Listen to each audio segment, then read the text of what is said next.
Hello students, आज हम लोग देखेंगे जेईई एडवांस 2024 का पेपर 1 देख लेते हैं। उसमें कैसे क्वेश्चन आए, पैटर्न क्या था और उसे सॉल्व हमें कैसे करना था। तो सबसे पहले पेपर 1 में टोटल 17 क्वेश्चंस थे और 4 सेक्शन में डिवाइडेड थे। 4 सिंगल करेक्ट टाइप क्वेश्चन थे, 3 वन और more than one correct type, 6 non negative integer answer type और 4 हमारे पास मैट्रिक्स मैच टाइप थे। तो यहाँ पे एक एक करके हम लोग सारे क्वेश्चंस देखेंगे, उसे सॉल्व कैसे करना था। तो सॉल्व करने के तो कई तरीके हो सकते हैं, बट हमें आसान तरीका ढूंढना है जिससे कम टाइम में सॉल्व कर सकते थे और उसे उसका माइंड में क्लिक करना भी आसान होता। तो सबसे पहले यहाँ पे बोला गया है, let f of x be a continuously differentiable function on the interval 0 to infinity। f of 1 का वैल्यू दिया गया है 2 और यहाँ पे एक लिमिट दिया गया है, इस लिमिट का वैल्यू 1 है फॉर ईच x पॉजिटिव। तो यहाँ पे f of x हमें पूछा गया कि क्या हो सकता है। तो यहाँ पे अगर हम लोग देखें तो यहाँ पे बोला गया है limit t tends to x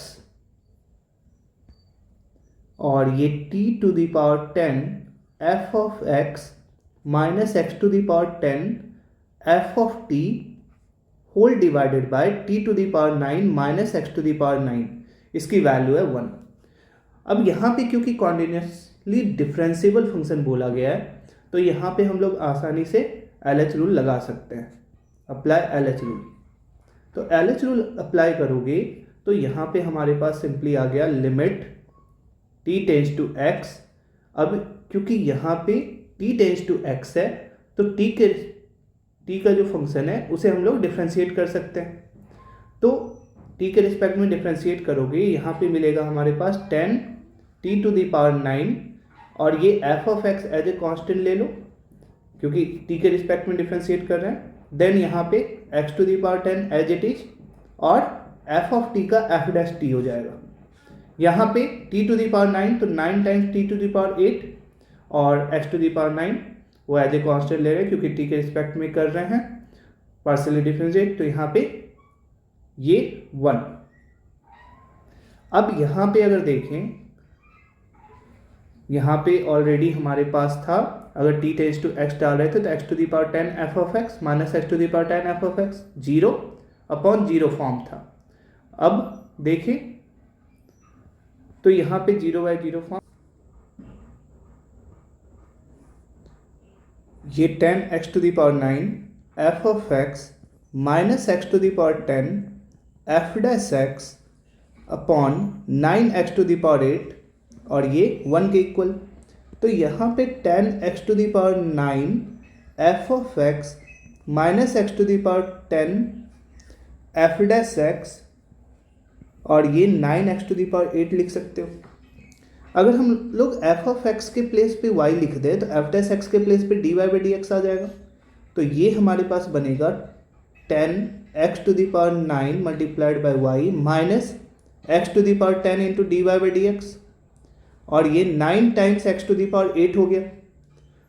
अब अगर यहाँ पे देखें minus x to the power 10 से अगर डिवाइड कर दे बोथ साइड तो ये हमारे पास आ जाएगा 10 अपॉन x और इसके साथ minus sign multiplied by y plus dy upon dx और ये आ गया माइनस 9 बाय एक्स स्क्वायर।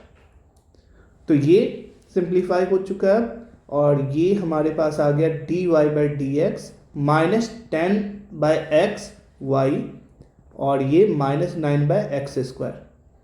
अब इसके अकॉर्डिंग देखो तो ये एक form dy by dx plus p y equal to q के फॉर्म में आ रहा है, लीनियर डिफरेंशियल इक्वेशन।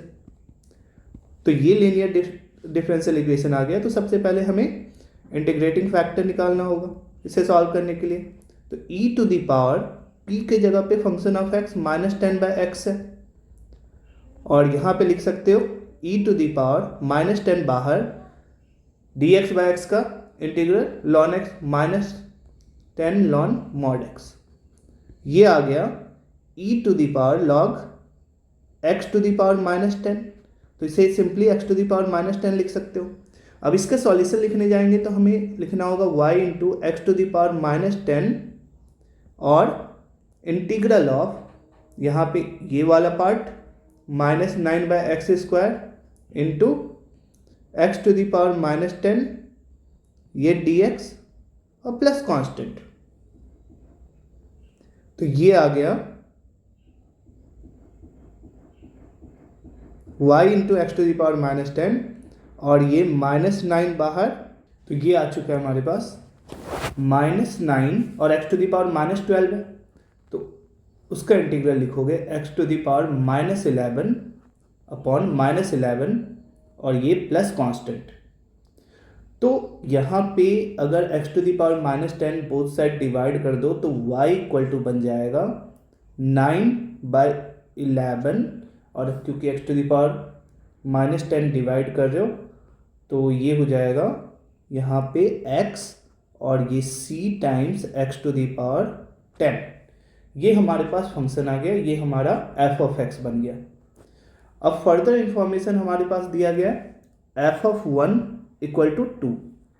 तो f ऑफ 1 इक्वल टू 2 दिया गया है तो इसका यूज कर सकते हैं, क्योंकि f ऑफ 1 इक्वल टू 2 है तो यहाँ पे 9/11 प्लस c और इसकी वैल्यू 2, तो c 2 minus 9/11 that is 22 minus 9 तो 13/11।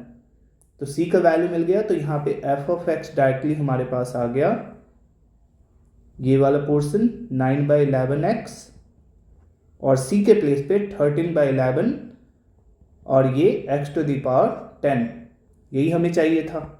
तो ये हमारा f ऑफ x हो गया। तो यहाँ पे देखिए अगर तो 9/11x plus 13/11 x to the power 10, तो ये हमारा ऑप्शन बी करेक्ट आंसर है। आइए देखते हैं क्वेश्चन नंबर 2। ये एक प्रोबेबिलिटी का क्वेश्चन है। अब यहाँ पे क्या बोला गया, a student appears for a quiz. अब इसमें ट्रू और फॉल्स टाइप क्वेश्चन है बस, और सारे आंसर करने हैं उसे। Student knows the answers of some questions and guesses the answers for remaining question. मतलब दो ही पॉसिबिलिटी बन रहे हैं, या तो उसे आंसर पता है या वो गेस कर रहा है। Whenever the student knows the answer of a question he gives the correct answer. अब यहाँ पे सीधा बोला गया है कि अगर उसे आंसर पता है तो वो करेक्ट आंसर ही डालेगा, मतलब उसमें चांसेस नहीं है कि वो गलती से उसने कोई और क्लिक कर दिया। Assume that the probability of the student giving the correct answer for a question given that he has guessed it is 1/2। अब अगर वो गेस कर रहा है और तब करेक्ट आंसर दे रहा है, इसकी प्रोबेबिलिटी गिवन है 1/2। Also assume that probability of answer for a question being guessed given that students answer is correct. तो अगर स्टूडेंट का आंसर करेक्ट है तो गेस करने की प्रोबेबिलिटी 1/6 है। तो हमें प्रोबेबिलिटी निकालना है that the student knows the answer of a randomly chosen question. उसे आंसर पता है, उसकी प्रोबेबिलिटी क्या है। तो सिंपली यहाँ पे जब भी इस तरह से दिया हुआ रहे, सबसे पहला काम है हमें ट्री डायग्राम फॉर्म करना है। तो स्टार्ट करते हैं। या तो उसे आंसर पता है या वो गेस कर रहा है, ही नोज द आंसर और गेस कर रहा है। अगर उसे आंसर पता है, आंसर पता होने की प्रोबेबिलिटी हमें नहीं पता, क्वेश्चन में गिवन नहीं है, तो सपोज आंसर पता होने की प्रोबेबिलिटी x है। अब आंसर अगर पता है तो या तो वो करेक्ट आंसर दे रहा है या रॉन्ग आंसर दे रहा है। गेस करने के केस में भी या तो वो करेक्ट आंसर देगा या रॉन्ग आंसर देगा। सपोज उसे आंसर पता है, उसकी प्रोबेबिलिटी हमने x ले रखी है, तो गेस कर रहा है, दो ही पॉसिबिलिटी, या तो वो गेस कर रहा है या ही नोज द आंसर। तो गेस करने की प्रोबेबिलिटी 1 - x हो जाएगा। अब सीधा बोला गया है कि अगर उसे आंसर पता है तो वो करेक्ट ही देगा, यानी कि आंसर अगर पता है तो करेक्ट होने की प्रोबेबिलिटी 1, तो रॉन्ग होने की ऑब्वियसली 0। अब फर्दर बोला गया है कि probability of student giving the correct answer given that he has guessed it. अगर वो गेस कर रहा है और तब करेक्ट होने की प्रोबेबिलिटी ये गिवन है 1/2, तो वो गेस कर रहा है तब करेक्ट होने की प्रोबेबिलिटी 1/2, तो यहाँ पे भी ऑब्वियसली 1/2, तो ये हमें पता चल गया। अब बोला गया probability of the answer for a question being guessed given that students answer is correct, ये दिया हुआ है। तो अब हमारे पास क्या है, स्टूडेंट का आंसर करेक्ट है और हमें प्रोबेबिलिटी निकालना है कि वो गेस कर रहा है। तो यहाँ पे सिंपली हमें बेस थ्योरम अप्लाई करना है। तो बेस थ्योरम के लिए कोई भी फॉर्मूला या कुछ भी लिखने की जरूरत नहीं है, सीधा हम लोग यहाँ पे इतना तरीका अप्लाई करेंगे। यहाँ पे गेस कर रहा है और करेक्ट है, ये वाला पाथ हमें चाहिए, तो सीधा इसे न्यूमरेटर में लिखो। इस पाथ में जितने भी प्रोबेबिलिटी आ रहे हैं तो 1 - x इंटू हाफ हो गया। डिनोमिनेटर में करेक्ट होने के लिए दो पॉसिबिलिटी है हमारे पास, एक तो ये वाला है और दूसरा वाला ही नोज द आंसर, ये वाला। तो अब इस केस में ये वाला हो जाएगा x into 1 plus half into 1 - x, और ये प्रोबेबिलिटी हमें गिवन है 1/6, तो इसे 1/6 से इक्वेट कर दें। तो अब इसे सॉल्व करोगे तो ये बन गया 1/2 - x/2, और ये 1/6 times x plus half minus x/2, तो ये हाफ माइनस x/2, और ये बन गया x माइनस x/2, तो x/2 तो x/12 हो गया और प्लस 1/12 हो गया। x वाली को एक साइड ले आओ तो यहाँ पे x/2 प्लस x/12, और दूसरे साइड हो गया 1/2 माइनस 1/12, तो ये हो गया हमारे पास 7x/12 और ये 5/12, तो 12 कैंसल्ड आउट, x की जो वैल्यू है वो है 5/7, और यही हमें चाहिए था x की, अगर student knows the answer of a randomly chosen question, इसकी प्रोबेबिलिटी क्या है, तो उसकी प्रोबेबिलिटी ऑप्शन सी 5/7।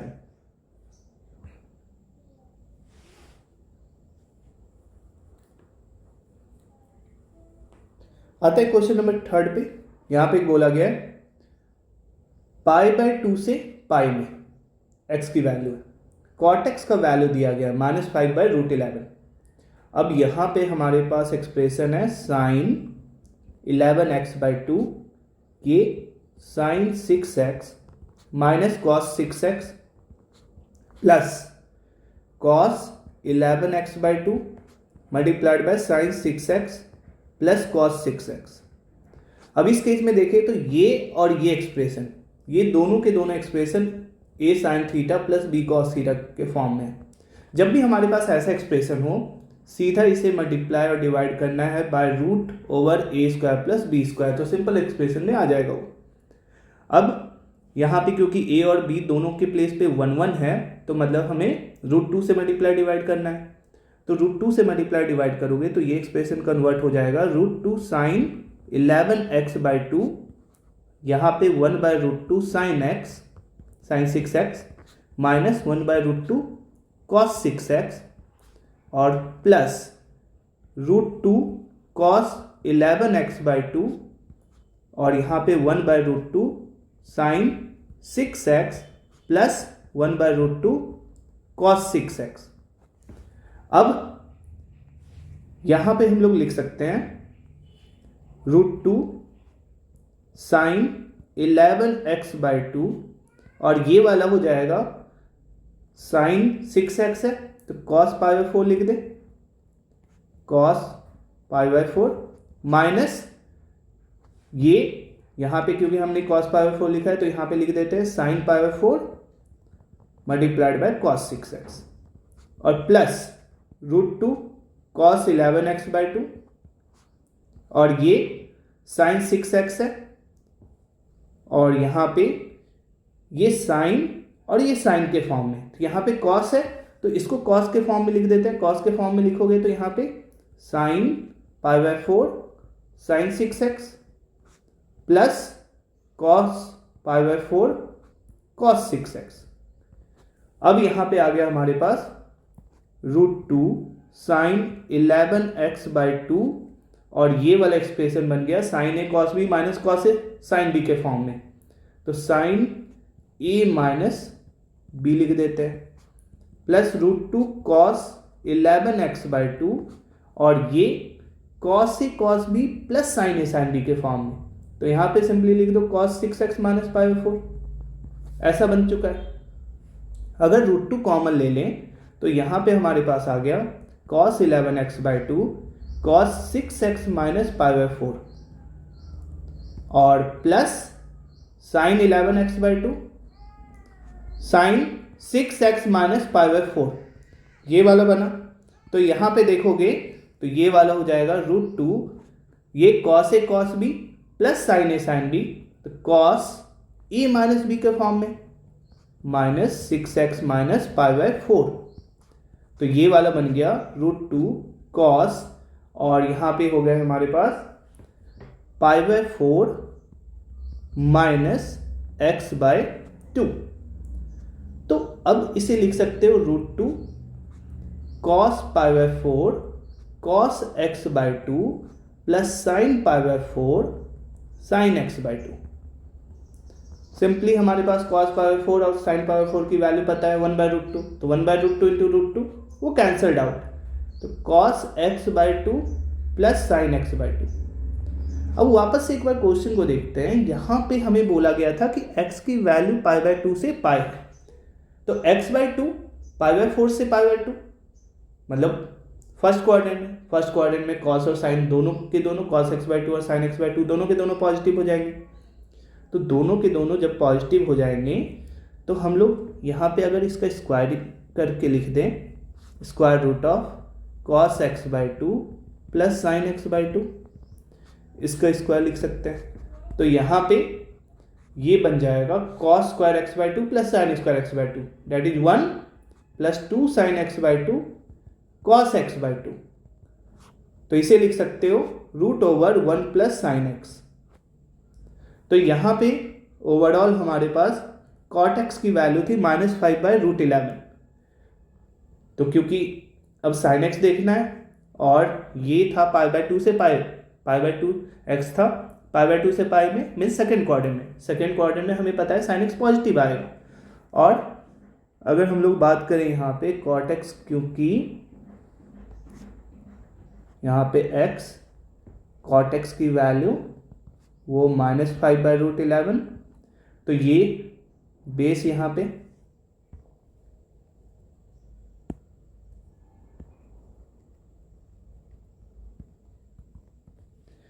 पे देखोगे तो ये 5 और ये √11, तो ये हो गया 25 प्लस 11, तो ये 6 आ जाएगा यहाँ पे। इसके अकॉर्डिंग अगर sin x लिखें तो sin x हमारे पास आ जाएगा √11/6। तो ये हमारा कन्वर्ट हो गया 1 प्लस √11/6। तो ये आ जाएगा 6 प्लस √11/6। अगर यहाँ पे 2 से मल्टीप्लाई कर दें तो 12 प्लस 2√11 बाय यहाँ पे 12। अब इस पोर्शन को अगर देखें तो क्योंकि यहाँ पे जो देख रहे हो कि 2√11 है, इसे लिख सकते हो 2 इंटू √11/1। तो इसे ब्रेक किया जा सकता है √11 का square plus 1 square 2√11/1 under root और ये 12। तो ये वाला पोर्शन हमारा कन्वर्ट हो गया √11 प्लस 1 का स्क्वायर बाय यहाँ पे आ गया 2√3 का स्क्वायर। तो ये √11 प्लस 1 बाय 2√3 दे देगा। तो हमें जो वैल्यू चाहिए था वो यही था √11 plus 1 by 2√3। Option B correct answer है। नेक्स्ट क्वेश्चन, यहाँ पे बोला गया है कंसीडर द एलिप्स, ये एलिप्स का इक्वेशन दिया गया है एस पी कॉमा क्यू, ये एक पॉइंट है फर्स्ट क्वाड्रेंट में, और ये हमारे पास दिया गया है कि P square by 9 plus Q square by 4 greater than 1 है। यहाँ पे सिंपली हम लोग देख सकते हैं कि अगर पी क्यू यहाँ पे डालते हैं तो ये बता रहा है कि पी कॉमा क्यू कहाँ पे है, बाहर, उस एलिप्स के बाहर लाई कर रहा है। अब two tangents are drawn from S to the ellipse. अब उसके बारे में क्या बताया गया है कि एक एलिप्स को मीट कर रहा है at one end of minor axis, और दूसरा कहाँ मीट कर रहा है, at a point in fourth quadrant. R दिया गया vertex of ellipse with positive x coordinate, और ओ है centre of the ellipse. Area of triangle O R T दिया गया है 3/2, तो हमें पी क्यू का वैल्यू चाहिए। आते हैं इस क्वेश्चन पे। तो यहाँ पे ये एलिप्स हमारे पास, अब ये एलिप्स इक्वेशन हमारे पास x square by 9 plus y square by 4 equal to 1, ऐसा बोला गया। एक एंड अगर देखोगे माइनर एक्सिस का तो ये पॉइंट आ जाएगा, सपोज ये पॉइंट बी 0,2 हो जाएगा, पॉइंट एस बाहर, पी कॉमा क्यू बाहर, और ऐसा बाहर है कि वहां से जब टेंजेंट बना रहे हो तो एक टेंजेंट तो हमें ये मिल रहा है इस पॉइंट पे, तो ऐसा कुछ रहा होगा एस पी कॉमा क्यू। उसके बाद यहां से जब टेंजेंट बना रहे हो ये टी पॉइंट पे बन रहा है, तो अब हमारे पास क्या है यहाँ पे, ये पी कॉमा क्यू, क्योंकि ये हॉरिजॉन्टल टेंजेंट बनेगा तो सीधा हम लोग बोल सकते हैं एस भी हॉरिजॉन्टल है, तो जितना वाई कोऑर्डिनेट बी का है सेम वाई कोऑर्डिनेट एस का भी होना चाहिए, तो ये एस कन्वर्ट हो चुका है पी कॉमा 2 में, मतलब क्यू का वैल्यू तो कंफर्म 2 है, क्यू का वैल्यू 2 हमें ए और बी ऑप्शन में मिल रहा है, बाकी जगह मिल ही नहीं रहा है, तो सी और डी ऐसे ही एलिमिनेट हो गया। फिर देखते हैं हम लोग यहाँ पे आर पॉइंट, ये जो आर पॉइंट है ये सपोज, तो यहाँ पे आर पॉइंट तो ऑलरेडी हमें पता है क्योंकि ये one end of major axis है, तो ये 3,0 होगा, और एरिया बताया गया है ओ आर टी का 3/2, ओ यहाँ पे सेंटर, और इसे जब ज्वाइन कर रहे हो यहाँ पे तो O R T triangle form हो गया, ये हमारा हाइट है। टी पॉइंट हमें नहीं पता, तो चलो यहाँ पे पॉइंट कंसीडर कर लेते हैं। तो हम लोग जब पॉइंट लेते हैं पैरामेट्रिक पॉइंट ले सकते हो a cos theta b sine theta के फॉर्म में, ए के प्लेस पे 3 है, बी के प्लेस पे 2 है, तो ये हो जाएगा 3 कॉस थीटा और 2 साइन थीटा, क्योंकि हमें पता है कि ये पॉइंट फोर्थ क्वाड्रेंट में है, तो 2 साइन थीटा का वैल्यू तो जरूर नेगेटिव है। अब इसका एरिया अगर निकालोगे, area of triangle O R T, ये 3/2 गिवन है, और हम लोग ऐसे लिख सकते हैं हाफ इंटू बेस कितना है 3, हाइट यहाँ पे 2 साइन थीटा, लेकिन हमें लिखना पड़ेगा -2 साइन थीटा, क्योंकि 2 साइन थीटा का वैल्यू नेगेटिव है, हाइट हमें पॉजिटिव में लेना है। ये 3/2, ये 3/2 कैंसल्ड आउट, तो साइन थीटा का वैल्यू मिला हमें -1/2। ये जो थीटा होगा ये 0 से 2 पाई में होता है। अब साइन थीटा का वैल्यू -1/2 हमें लेना है, तो हम लोग यहाँ पे देख सकते हैं क्या वैल्यू ले सकते हैं, साइन थीटा -1/2 है, तो ये ले सकते हो। यहाँ पे कॉस थीटा हमारे पास पॉजिटिव चाहिए, क्योंकि यहाँ पे फोर्थ क्वाड्रेंट में ले रहे हो, तो 3 कॉस थीटा का वैल्यू पॉजिटिव चाहिए और साइन थीटा नेगेटिव। तो ऐसा कौन सा क्वाड्रेंट होगा जहाँ पे साइन थीटा नेगेटिव और कॉस थीटा पॉजिटिव हो जाए, तो फोर्थ क्वाड्रेंट की बात करेंगे, तो थीटा का वैल्यू सीधा हम लोग बोल सकते हैं कि 2 पाई माइनस पाई बाय 6 हो जाएगा। तो इस अकॉर्डिंग कॉस थीटा का वैल्यू देखोगे तो ये हो जाएगा cos 2 pi minus pi by 6, that is इसका वैल्यू हो जाएगा √3/2। तो यहाँ पे हमें टी का कोऑर्डिनेट मिल गया 3√3/2, एंड ये वाला पोर्शन -1, ये पता चल चुका है। अब यहाँ पे अगर देखो तो टी पे हम लोग टेंजेंट का इक्वेशन लिख सकते हैं। हमारे पास एलिप्स का equation x² by 9 y² by 4 और ये इक्वल टू 1 है, तो टेंजेंट का इक्वेशन लिखना है at the point T 3√3/2 comma -1। तो इसका इक्वेशन लिखने के लिए सिंपली एक्स स्क्वायर को रिप्लेस करोगे, एक्स इंटू वो पर्टिकुलर पॉइंट का x coordinate upon 9 plus y into ये पर्टिकुलर पॉइंट का वाई कोऑर्डिनेट बाय 4। अब हमें टेंजेंट का इक्वेशन मिल गया और हमें दिख रहा है साफ साफ कि जो एस पॉइंट है वो इस टेंजेंट पे लाई करेगा, तो इसको सेटिस्फाई करना चाहिए। S P, 2 lies on this tangent, तो क्योंकि इस पे लाई कर रहा है तो पुट कर दो। यहां पे मिला P इंटू 3√3 बाई यहाँ पे 18 हो गया, माइनस यहाँ पे 2/4 हो गया 1। तो ये 3 6 टाइम्स √3, तो ये 2√3 टाइम्स P/2√3 और इधर आ गया 1 + ½ दैट इज 3/2। ये 2 कैंसल्ड आउट, P का वैल्यू हमें मिला 3√3, ऑलरेडी Q का वैल्यू मिल चुका था 2, तो P 3√3 और Q का वैल्यू 2, ऑप्शन ए करेक्ट हो जाएगा। आते हैं हम लोग क्वेश्चन नंबर 5 पे। तो क्वेश्चन नंबर 5 एक मोर देन वन या more than one correct type है, इसके एक करेक्ट आंसर हो सकते हैं या एक से ज़्यादा हो सकते हैं। अब ऐसे केस में हमारे पास क्या क्या इन्फॉर्मेशन दिया गया है, एस बताया गया है a + b√2, ए और बी कोई भी इंटीजर हो सकता है। टी बोला गया है -1 + √2 का power whole to the power n, n कोई भी नेचुरल नंबर है, या फिर 1 + √2 का पावर n, n कोई भी नेचुरल नंबर। अब यहाँ पे करेक्ट स्टेटमेंट ढूंढना है हमें। पहला बोला गया Z union T1 union T2, ये सारे का यूनियन जो है S का सबसेट है।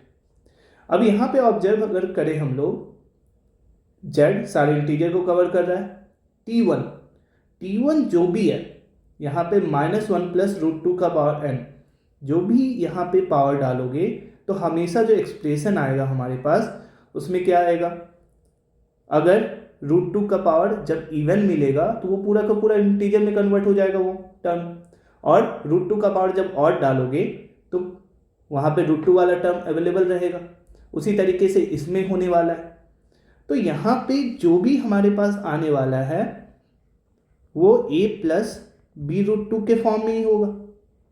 तो यहाँ पे जो बोला गया है कि Z union T1 union T2 तीनों मिलाकर जो होगा, वो तीनों का जो यूनियन होगा वो सबसेट ऑफ S है। तो ऑब्वियसली ये सारे के सारे क्या आएंगे, सबसेट ऑफ S। तो ये ऑप्शन करेक्ट है। फर्दर यहाँ पे बोला गया है T1 का इंटरसेक्शन ले रहे हो इसके साथ। अब यहाँ पे तो वैल्यू दे दिया गया है 1/2024। अब इसके जगह पे कोई भी नंबर ले लो, कोई फर्क नहीं पड़ता। 2024 के जगह पे कोई भी नंबर हम लोग सोच सकते हैं। अब यहाँ पे T1 के केस में क्या हो रहा है हमारे पास, ये है -1 + √2 का पावर n। अब ये वैल्यू देख सकते हो √2 1.414 -1 0.414। तो n नेचुरल नंबर है, जैसे जैसे पावर बढ़ाओगे वैल्यू इसका छोटा होता जाएगा। अब छोटा होता जाएगा तो n अगर बहुत बड़ा नंबर ले ले, n इन्फिनिटी को जब टेंड करेगा तो T1 0 को टेंड करेगा, 0 के करीब पहुंचेगा। तो जितना छोटा होता जाएगा उतना इसका, जितना बड़ा पावर करते जाओगे उतना वैल्यू ये छोटा होता चला जाएगा, 0 के करीब पहुंचेगा। तो 0 के करीब पहुंचेगा तो यहाँ पे 0 से 1/2024 तक में बोला है, इसके साथ कॉमन ले रहे हैं तो कुछ भी नहीं मिल रहा है, ये तो रॉन्ग हो गया। वहाँ पे मिलेगा 0 पॉइंट समथिंग तो मिलने ही वाला है हमें, तो ये वाला रॉन्ग है। फिर T2 में है 1 + √2 का पावर n। T2 है 1 + √2 का पावर n। 1 + √2 का पावर n जब बोला गया है तो यहाँ पे देख सकते हो जैसे जैसे पावर बढ़ाओगे ये वैल्यू क्या हो रहा है 2.414 अंदर वाला, जैसे जैसे पावर बढ़ाओगे वैल्यू बड़ा होता जाएगा। तो n अगर बहुत बड़ा नंबर ले ले, इन्फिनिटी को जब टेंड करेगा तो T2 इन्फिनिटी को टेंड करेगा, यानी कि उसका वैल्यू बढ़ता जा रहा है।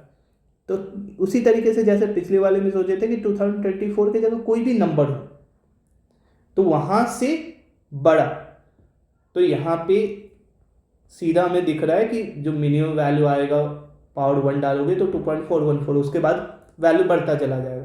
तो 3 या 3 से बड़ा कोई भी नंबर यहाँ पे जब ले लिया जाएगा तो हमें दिख रहा है कि एक बड़ा नंबर मिल सकता है 2024 से बड़ा, और ये बोल रहा है नॉट इक्वल टू 5, सही बोल रहा है, पॉसिबल है वैसे नंबर्स। फिर अब यहाँ पे आ जाए, for any given A B in integer cos pi A plus B root 2 और प्लस ये। अब यहाँ पे बोला गया है कि ये इंटीजर तभी होगा if and only B equal to 0। अब इसे इंटीजर बनाने के लिए हमें यहाँ पे दिख रहा है कि cos pi A plus pi b root 2 plus i sine pi A plus pi b root 2। यहाँ पे सबसे पहले cos pi A plus this, तो इसे लिख सकते हो -1 to the power a cos pi times b root 2, और यहाँ पे ये sine pi A plus this ऐसे फॉर्म में आ रहा है, तो साइन पाई प्लस थीटा या साइन 2 पाई प्लस थीटा।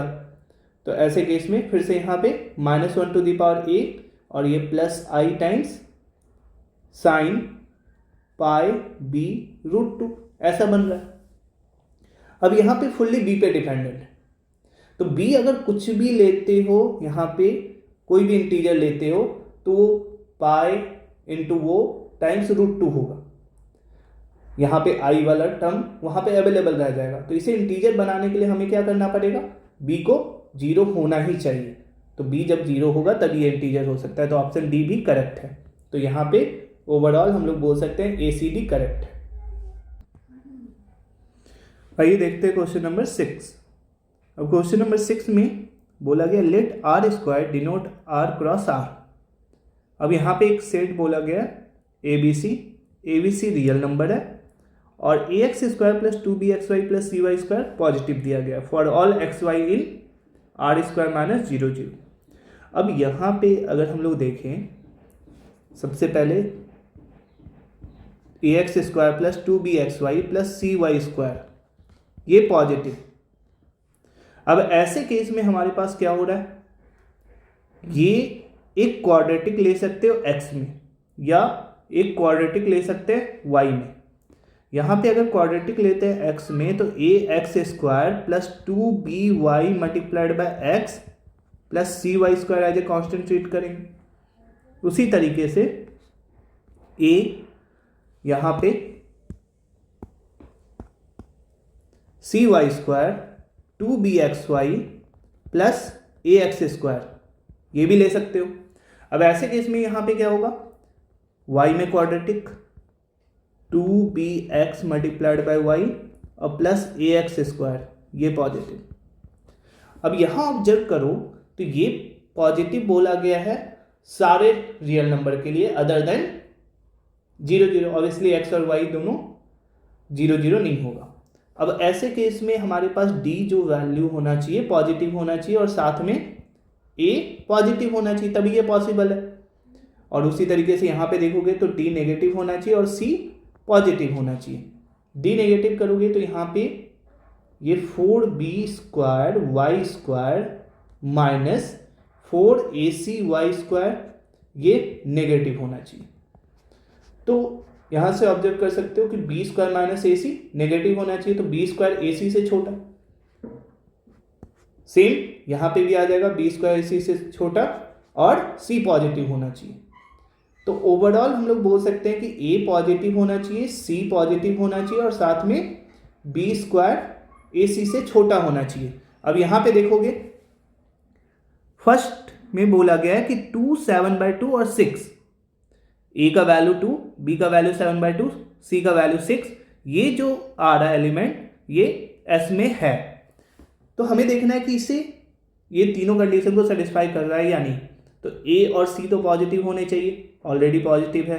अब b स्क्वायर, a के जगह पे हमें 2 लेना है, b के जगह पे 7/2 लेना है, c के प्लेस पे 6 लेना है। ac का वैल्यू आ गया 12 और b स्क्वायर का वैल्यू आ गया 49/4, दैट इज ग्रेटर देन 12। तो b स्क्वायर यहाँ पे ac से बड़ा आ गया, तो ये स्टेटमेंट रॉन्ग है। फिर बोला गया है 3b1/12 ये S में है, अगर ये है तो mod 2b लेस देन 1।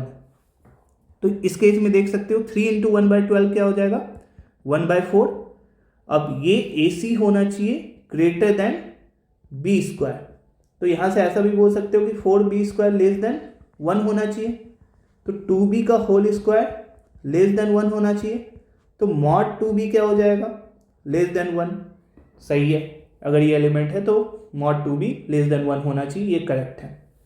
फिर बोला गया for any given ABC in S this system of linear equations ये हैज ए यूनिक सॉल्यूशन। तो ये क्लास 10th का प्रॉब्लम बन गया, जहां पे बोला गया था कि अगर यूनिक सॉल्यूशन है तो x के कोएफिशिएंट का रेशियो और y के कोएफिशिएंट का रेशियो वो अनइक्वल होगा, तो a/b not equal to b/c होना चाहिए, a/b not equal to b/c होना चाहिए।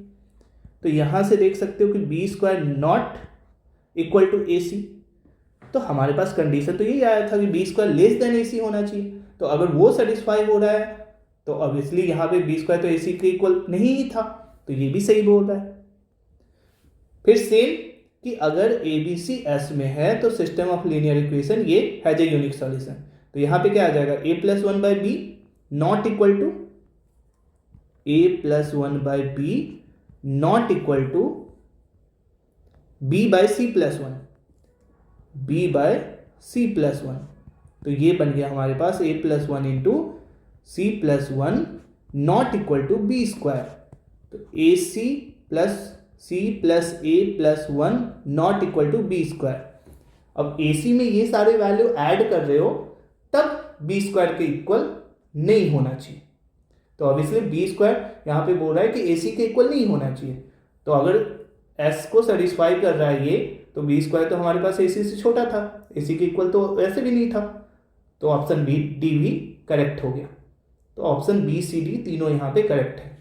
तो आज के लिए इतना ही, हमने ऑलरेडी 6 क्वेश्चन देखा हुआ है, रेस्ट ऑफ द क्वेश्चन हम लोग नेक्स्ट वीडियो में देख लेंगे। Okay, thank you.